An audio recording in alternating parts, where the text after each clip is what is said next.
In this video, I'm going to give 3 reasons why you shouldn't believe conspiracy theories. I'm going to go through the reasons first, and then I'm going to go in detail about each one. So number 1 is that it accepts the most complicated answers. So it ignores Occam's Razor. Occam's Razor is a philosophical tool, and it's used to determine the most reasonable answers based on the premise that the most simplistic answer is usually the most reliable. So I'll go into more details about that after. Number 2, it uses bias. It uses the bias of cynicism. So rather than having a blank slate, it uses the bias of cynicism.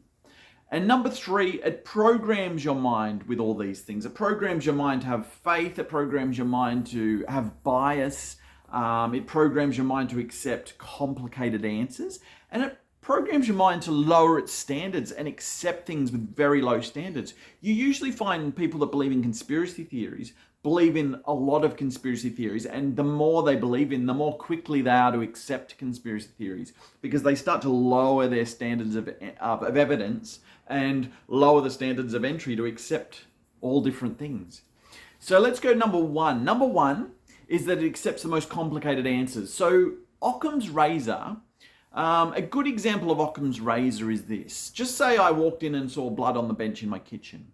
And I say, what happened here? And someone says, oh, someone was preparing dinner and they cut themselves and there's a bit of blood there now. And then someone else says, no. A unicorn flew through the window and smashed the window and it cut its shoulder. And then it was like bucking and dancing in the hallway. And then it flew back out, and then it used magic to fix the window, and then it just disappeared. Now, the first answer is the most simplistic answer. And the last answer is very complicated. It brings up more questions than it even answered. So Occam's Razor would say, go with the first answer because it's the most simplistic and it's generally the most reliable. So with conspiracy theories, it goes with the most convoluted answers. So let's take the moon landing as an example. I'm going to quote Neil deGrasse Tyson here, the astrophysicist.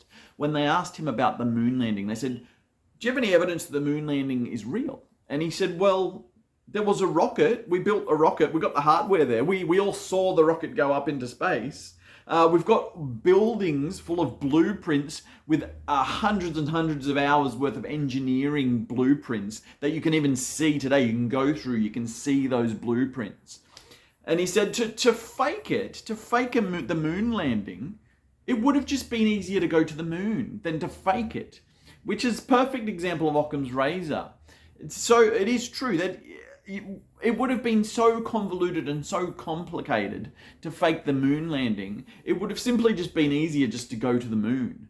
Another example is the Earth. So we can see the Earth is spherical.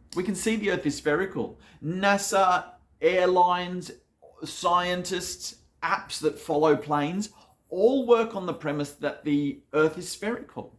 So for the Earth to be flat, and for whoever you want to call it, the government, I don't know who you would say is faking it, it would require a massive chunk of the Earth's population, dating back from before planes were even invented, to be in on this conspiracy. Pilots would have to fly different directions and pretend that they're flying a different direction because they make decisions which way to go based on the fact that the Earth's spherical. The way they take off, the way they land, the way they launch satellites. Again, satellites. If you believe in the moon landing's fake, then surely you would believe satellites are fake, because wouldn't that be too complicated to arrange? If the moon landing's too difficult, surely satellites are too difficult. But anyway, I'm going off track there. But the Earth being spherical, if the Earth was flat, every pilot would have to be in on it. Tech companies would have to be in on it. NASA would have to be in on it. So many areas of science would have to be in on this conspiracy theory that it just makes no sense. It's the most complicated. Saying that the Earth is flat is a far more complicated answer than saying that the Earth is spherical. So again, it's just going for this really convoluted, complicated answer. Now, the second example I gave was cynicism. The second reason I gave was cynicism, bias and cynicism. So it listens to facts. Conspiracy theorists listen to facts, not with a blank slate. They don't listen with a blank slate.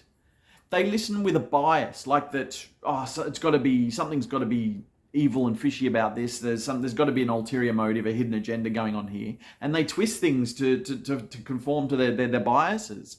For example, when 9/11 happened, everyone couldn't accept. A lot of people, the conspiracy theories, couldn't accept the simple fact that planes flew into a building. They had to start going, no, there's a conspiracy theory, and everyone that doesn't believe me, no, that must be true because the governments are wrought, and people don't even realize the governments are wrought.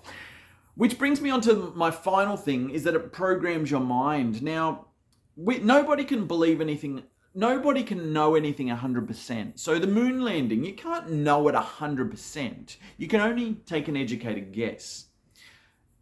Conspiracy theorists don't tend to have that level of rationality. They don't tend to just go, well, I personally believe this. They usually go, no, I know this happened. It's so uncommon to find a conspiracy theorist that presents their conspiracies in a reasonable way. Like, this is what we've found. It's no, we know this, we know that, which is usually a sign of bias and cynicism and low standards of evidence. They got low standards and they have low confidence because they're trying to make up for it. Instead of presenting something, they get defensive and say, no, I know this 100%, I know this, which is normally a sign that they don't understand how rationality works.